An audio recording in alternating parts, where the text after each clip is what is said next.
Ang masasaksihan nyo ngayong laban, ay ang isa sa mga advantage mage kontra sa mga melee at makukunat na kalaban sa larangan ng Mobile Legends. Gamit ko Lui na naka-epic skin Oracle of Soul, malamang gaganahan ka talaga maglaro, bukod sa flex ng skin, skill effects din. Grabe wala pang level 4, talagang matinding palitan ng skill ang nagaganap, katapat ko siya nga isa sa mga kinaiinisan ng mga player kapag magaling gumamit neto.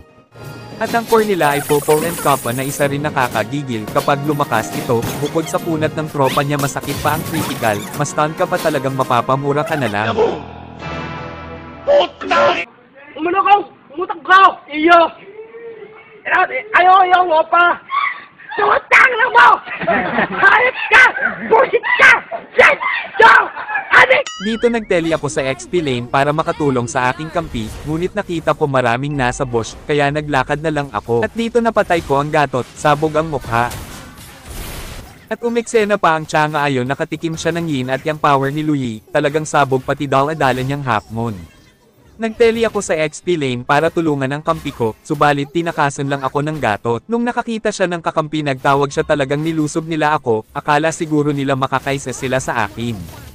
Naka-Sky Piercer kaya ako, hahaha. Nagdidigmaan na naman sa XP lane kaya teli ulit ako, dito dalawa ang napatay ko.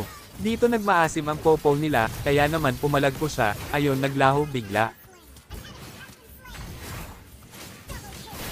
Nag-contest kami sa Lord, at talaga namang dominanting-dominanti si Lui sa Clash, at ayon na nga naligasan sila ng kampi. Kung nag-enjoy ka manood sa aking gameplay, huwag mong kalimutang mag-subscribe, mag-like at mag-share ng ating mga video. Marami pa tayong digmaan na ma-upload na video.